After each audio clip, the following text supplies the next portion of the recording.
Hello बच्चों, I hope you all are having a great day so far, right. तो आप सभी जानते हैं हम बात कर रहे हैं class 9th physics chapter number 1, that is measurement and experimentation. और आज हम पहुंच चुके हैं लेक्चर नंबर 5, जिसमें हम बात करेंगे यूनिट ऑफ मास की। अगर आपको याद हो, इससे पहले टॉपिक में हमने बात करी थी यूनिट ऑफ लेंथ, जिसमें हमने लेंथ के बारे में सब कुछ बात करी थी। जैसे उसकी ऐसा यूनिट क्या होती है, 1 मीटर क्या होता है, उसकी बिगर यूनिट्स क्या होती हैं, स्मॉलेस्ट यूनिट क्या होती है, और non matrix units of length. Same concept हम फॉलो करेंगे मास के लिए भी class. Okay, so let's start the today's topic, that is unit of mass class, right. तो सबसे पहले जब भी हम मास की बात करते हैं क्लास, तो आप सभी को पता है जो हम पहले से पढ़ते आ रहे हैं एसआई यूनिट। एक्चुअल में जो एसआई यूनिट होती है ऑफ मास क्या होती है क्लास, किलोग्राम होती है। आप सभी को पता है किलोग्राम, जिसका सिंबल केजी स्मॉल होता है बेटा, ठीक है। तो ऐसा unit of mass is kilogram. अब जैसे हमने लेंथ के केस में पढ़ा था कि ऐसा यूनिट ऑफ लेंथ क्या बताई थी हमने, 1 मीटर। उसको डिफाइन करने में इश्यूज आए थे स्टार्टिंग में, याद है आपको। सेम जो हम बात करेंगे केजी, हमने मान तो लिया कि ऐसा यूनिट ऑफ मास क्या होती है केजी, उसको डिफाइन कैसे करेंगे, राइट। तो सेम हुआ, जो फिजिसिस्ट थे उस समय उन्होंने क्या बनाया, एक सिलेंड्रिकल इंस्ट्रूमेंट बनाया, जो कि किससे मिला होता है बेटा, एलॉय, राइट। और आप पता है इन दोनों में कौन सा यूज हुआ है बेटा, प्लैटिनम, प्लैटिनियम, और कौन सा यूज हुआ, आइरिडियम, राइट। तो क्या किया इन्होंने एक इंस्ट्रूमेंट बनाया, okay, which is a cylindrical shape, okay. Alloy था जो कि किससे मिलकर बना था, प्लैटिनियम और iridium. I will post a picture of this instrument also, you आप देख सकते हो, ऊपर की तरफ आपको देखने को मिलेगा। तो वो जो था बेटा, उसमें जितना सामान होगा that was considered as 1 kg class. I hope it's clear to everyone. I am repeating one second class. जब 1 kg को डिफाइन करने की बात आई तो उन्होंने कहा जो मास होगा किसका, ये जो सिलेंड्रिकल इंस्ट्रूमेंट बनाया है, क्या है ये एक्चुअल में, एलॉय। किससे मिलकर बना है क्लास, प्लेटिनियम एंड इरिडियम। इसको डिफाइन किया उन्होंने 1 kg में क्लास, राइट। अब हम बात करते हैं क्लास सब यूनिट्स, राइट। अब हम बात करेंगे सब यूनिट्स ऑफ केजी, राइट। तो आप जान सकते हो कि कई बार हमें क्या होता है कि कुछ छोटी छोटी चीज़ों को मेजर करना होता है, जिनके लिए केजी जो है बहुत बड़ी यूनिट बन जाती है, तब हमें यूज़ करना पड़ता है उसकी सब यूनिट क्लास। तो अगर मैं सब यूनिट्स की बात करूँ क्लास, तो सबसे पहले आता है, आपको पता ही है, ग्राम आएगा क्लास, राइट। और दूसरा होता है आपका क्या, आप कह सकते हो मिलीग्राम, राइट, मिलीग्राम, ओके। तो अगर हम कन्वर्ट करना चाहें, आप सभी को जानते हैं 1 ग्राम को अगर मैं केजी में कन्वर्ट करूं क्लास, तो क्या होगा, 1 gram is equal to 10⁻³ kg. आप सभी जानते हैं क्लास 1 केजी में कितने ग्राम होते हैं, 1000 ग्राम होते हैं क्लास, राइट। तो यहाँ पे 1 ग्राम में कितना हो गया क्लास, 10⁻³ केजी हो गया, क्लियर। अब हम बात करेंगे 1 मिलीग्राम।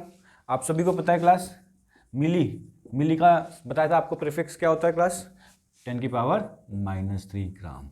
तो 1 मिलीग्राम मतलब क्या होगा क्लास, 10⁻³ ग्राम। और मुझे इसको केजी में कन्वर्ट करना है, तो इस ग्राम को रिप्लेस करूंगा, 1 ग्राम में कितने केजी आप देख सकते हो। तो मुझे किससे मल्टीप्लाई करना पड़ेगा क्लास, 10⁻³ केजी। तो क्या हो गया, माइनस, बेस सेम होते हैं क्लास, अगर किसी भी नंबर के बेस सेम होते हैं तो पावर्स क्या होती हैं क्लास, ऐड होती है, राइट। ये लॉ ऑफ एक्सपोनेंट में हमने पढ़ा हुआ है, 10⁻6 केजी, क्लियर। तो हमने बात करी सब यूनिट्स ऑफ किलोग्राम, मतलब ये कौन सी यूनिट होती है क्लास, कई बार हमें कुछ छोटी चीज़ें मेजर करनी पड़ती है जिनके लिए केजी बहुत बड़ी यूनिट बन जाती है, तो उसमें हम क्या यूज़ करेंगे, सब यूनिट्स। पहली हमने पढ़ी ग्राम और दूसरी पढ़ी हमने मिलीग्राम, राइट। ग्राम आप पता है आपको, ये याद रखिएगा, 1 gram is equal to 10⁻³ kg, और मिलीग्राम में कितने केजी होते हैं क्लास, 10⁻6 केजी क्लास। कोई डाउट यहाँ तक क्लास, ओके। वैसे ही अगर हमें कुछ बड़ी चीज़ें मेजर करनी हो तो हम क्या यूज़ करेंगे क्लास, केजी यूज़ कर सकते हैं, राइट। ये जो था छोटी यूनिट्स के लिए था। अगर आपको बिग मेजरमेंट्स करने हो क्लास, तो सबसे पहले आप जानते हैं क्विंटल यूज़ करते हैं हम, क्या यूज़ करते हैं, quintal, right. Okay, just wait.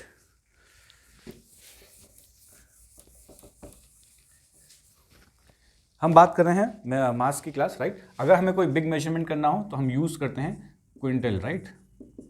आप सभी को पता होगा class 1 quintal is equal to कितना, 100 केजी क्लास, याद रखिएगा 1 quintal is equal to 100 KG.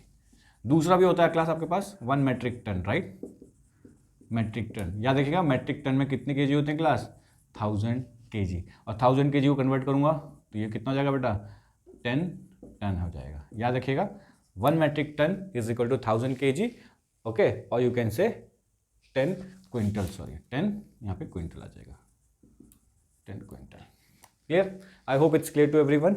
Okay, एक बार रिवाइज कर लेते क्लास जल्दी से। हमने बात करी आज किलोग्राम की, तो पहले क्वेश्चन आया कि उसको डिफाइन कैसे करना है क्लास। तो डिफाइन के लिए हमने क्या बनाया, एक सिलिंड्रिकल इंस्ट्रूमेंट बनाया जो कि एलॉय होता है, ठीक है, जिसमें कौन से दो एलॉय हैं क्लास, प्लेटिनियम और इरिडियम। उसका जो मास होगा that was considered as 1 kg, right. फिर हमने बात करी सब यूनिट में हमने 2 यूनिट्स पढ़ी थी आपके, एक ग्राम और एक मिलीग्राम क्लास। 1 ग्राम में कितने केजी बताए थे, 10⁻³ kg, राइट। फिर हमने बात करी मिलीग्राम में, प्लस 1 मिलीग्राम में कितने केजी, 10⁻⁻6 kg। ये जो थे छोटी यूनिट्स को मेजर करने के लिए। अगर आपको कुछ बड़ी चीज़ें मेजर करनी होंगी तो आपके पास बिग मेजरमेंट क्या है क्लास, एक है quintal, 1 quintal is equal to 100 kg।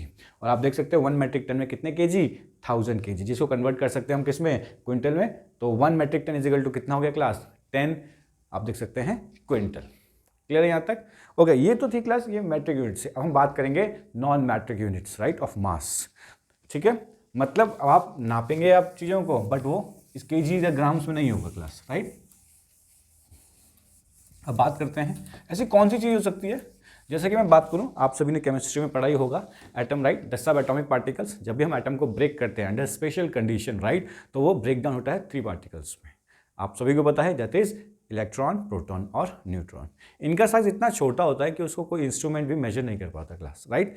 तो हम इसका मास निकालेंगे कैसे, अगर मुझे मास निकालना हो किसी एटम का, राइट, तो उसको लिखेंगे कैसे, उसको लिखते हैं क्लास AMU, राइट। AMU मतलब होता है atomic mass unit class, right, याद रखिएगा। और जब भी हम किसी एटम के मास निकालते हैं, राइट, तो उसको किससे प्रेजेंट करते हैं, AMU, या फिर शॉर्ट में आप लिख सकते हो U खाली। तो याद रखिएगा U किस लिए यूज होता है, मास निकालने के लिए, किसका, एटम का। क्लियर? सो अब जैसे मैंने बताया एटम का साइज इतना छोटा होता है कि कोई इंस्ट्रूमेंट नहीं है कि उसको हम मेजर कर सके, राइट, उसके मास को मेजर कर सके। तो फिर क्वेश्चन आता है निकालेंगे कैसे। तो क्या हुआ क्लास, इसको कैसे निकालते, याद रखिएगा, अगर हमें 1 AMU निकालना है तो हम मानते हैं, हम कंपेयर करते हैं, राइट, किसका, कि जो एक एटम का जो मास होगा क्लास वो 1/12 होगा किसके, मास ऑफ 1 कार्बन 12 एटम। मतलब हम क्या करते हैं क्लास, हम एक एटम के मास को किससे कंपेयर करते हैं, C12 एटम से कंपेयर करते हैं। क्लियर? तो इसका सिंपल सा फॉर्मूला याद रखिएगा, 1 एटॉमिक मास यूनिट कितना होता है, 1/12 होता है किसका, 1 C12 एटम के मास के। याद आएगा सबको, ये सबसे इंपॉर्टेंट लाइन है क्लास, एग्जाम में कई बार पूछी जाती है, व्हाट इज 1 AMU, तो आप लिख सकते हैं 1/12 of the mass of 1 C12 atom. C means का कार्बन एटम। ओके, कोई डाउट यहाँ तक? ये तो हो गया एक मतलब स्मॉल यूनिट्स में, राइट। एक और होता है क्लास सोलर मास, ठीक है। सोलर मास, ये नॉन मैट्रिक यूनिट्स की बात कर रहे हैं, तो हमने पहले बात करी AMU, एटॉमिक मास यूनिट। इसमें एक और चीज याद रखिएगा क्लास, 1 U की वैल्यू, 1 एटम का अगर कोई मास पूछे तो याद रखिएगा 166 × 10⁻⁻27 kg। बेटा ये कई बार न्यूमेरिकल में यूज होते हैं, याद रखिएगा। 1 एटॉमिक मास यूनिट मींस एक एटम का जो मास होता है वो होता है 1.66 × 10⁻⁻27 kg। क्लियर? अब हम बात कर रहे हैं सोलर मास की। अब नाम से आप समझ सकते हो सोलर मास में जब आपको कोई बड़ी बड़ी हेवनली बॉडीज को मास निकालना हो तो सिंपल सा फॉर्मूला क्लास, ठीक है, 1 solar mass is equal to होता है क्लास 2 × 10⁻30 kg, ठीक है, याद रखिएगा। ये दो हैं non metric units of mass. So class आज हमने बात करी थी आपकी यूनिट्स ऑफ मास की बात करी थी। हम जानते हैं ऐसा यूनिट क्या होती है, kg, जिसका डेफिनेशन की बात करो तो क्या होता है, it's the mass equivalent to yes cylindrically object which is made up of an alloy, platinum and iridium, right. उसके बाद बात करी मैंने सब यूनिट्स ग्राम और मिलीग्राम। ग्राम में आपको बताया था 1 gram is equal to 10⁻³ kg और 1 मिलीग्राम में कितने होते हैं, -6, याद रखिएगा 10⁻⁻6 kg। फिर हमने बात करी थी आपके बड़ी यूनिट्स नापने के लिए हम क्या यूज़ करते हैं, kg यूज़ करते हैं, राइट। फिर हमने बात करी बड़ी यूनिट्स के लिए क्विंटल यूज़ करते हैं। क्विंटल में आपको बताया था एक क्विंटल में कितने होते हैं क्लास, 100 kg। फिर हमने मैट्रिक टन की बात करी, एक मैट्रिक टन में 1000 किलो, राइट, 1000 kg। इसको कन्वर्ट कर सकते हो तो कितना आएगा, 1 metric ton is equal to 10 quintal आ जाएगा, ठीक है। फिर हमने बात करी non metric units of mass, ठीक है, जिसमें सबसे पहले आता है AMU, काफ़ी इंपॉर्टेंट है। AMU मीन्स 1 एटम का कितना मास होता है, जिसको रिप्रेजेंट करते हैं U से या AMU से। तो याद रखिएगा 1 AMU इज इक्वल टू कितना होता है, 1.66 × 10⁻⁻27 kg। क्लियर? फिर हमने बात करी थी सोलर मास की, ठीक है। उससे पहले डेफिनेशन याद रखिएगा, निकलता कैसे है एक एटम का मास, याद रखिएगा 1/12 करते हैं किसके, मास ऑफ 1 कार्बन एटम के, ठीक है। तो 1 सोलर मास निकाला हमने, जब हमें कभी बड़ी बड़ी सोलर हेवनली बॉडीज का मास निकालना हो, that's called solar mass which is equal to 2 × 10⁻30 kg class. So class ये था अबाउट यूनिट ऑफ मास। जो नेक्स्ट लेक्चर होगा क्लास यूनिट ऑफ टाइम के बारे में होगा। तब तक stay tune. Thank you class.